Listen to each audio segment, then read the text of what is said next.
Alright guys, welcome back. What we're tying today is a dry fly pattern called the Royal Trude. Thread that we're using today, this is a Uni 8.0 in red. Telling fibers that we're using today, this is golden pheasant crest. And for our wing, this is bleached yearling elk. And for our segments in the body, we're going to use peacock. Super easy fly to tie. One of the go-to patterns for me in my dry fly boxes. Works really well. It's right up there with all the other traditional dries. This can be tied in a size 12 to 18. I like to fish it in about a 12 to 14 tail length of the hook, usually about that first bar. A lot of times you'll come in and you'll leave all this to help form the body, but we want this body to be extra slim, so we're going to clip it off. Come in, catch that in on the top, take a couple wraps underneath in the back, help push those fibers out, help support the bag of that hook. For the first part of the segment, single strand peacock. And come in, tie this in on the side. You don't need a whole lot of this, so you're looking at 2 to 3 turns right in front of each other, touching turns. Catch it in on the bottom, that way you can hide the tag. Good, secure. Break it out. Don't throw it down, hang on to it. We'll put it back in the front.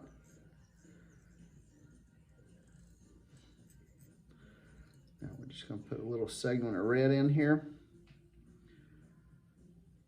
It don't have to be a whole lot. Come in, catch that peacock in again. One more time, 2 or 3 turns. You'll lose a lot of this front segment just because the wing will cover it up.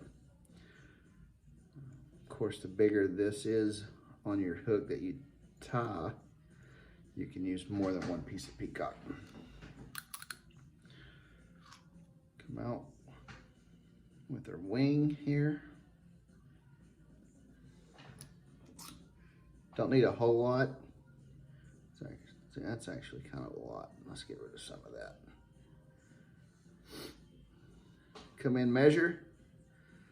Usually cut it off right about that first little black bar. Switch hands. Give your thread a clockwise spin. What that's going to do is when you get ready to roll this over up on these short ends, it'll let that thread bend back into your hand instead of away from it. Pinch, secure, work that through those ends. Now this is going to build up a bullet head fairly quick. Don't worry about it. I'll show you what we're going to do with that. A lot of times if you tie this in, this can get away from you as you dry fly hackle.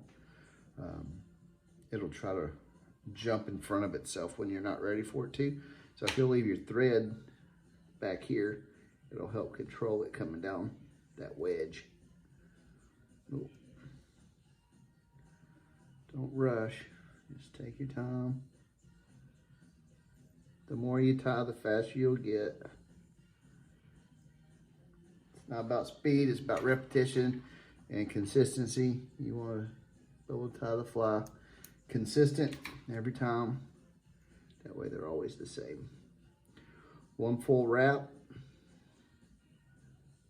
before you advance down. Then you'll let the thread take over. It'll act as a brake. It's not letting that hackle jump in front of it. Catch in. One in the front, one in the back. One in the front, one in the back. Come in 1/2 inch so you don't lose your work. Oh, just in time. A couple 1/2 inches, come in, clean out your excess. Come in and clean out that thread where it broke off. Hit it with some head cement. Little dab will do you here. There we go. And that's it. That's the Royal Trude. You can tie it in this color. Another good color that I like to tie this in, I'll substitute the red for a lime green and tie it exactly the same. I produce quite a bit of fish on this. It fishes really good in rough water because of that downwing. Give it a shot. See if you guys like it. If you don't like it, then you're not really out anything because you're still tying flies, and that's the fun part of it. Go check us out over on Facebook. Like, share, and subscribe. Turn on the bell icon if you want to be updated when we post new videos. And until next time, tie lines.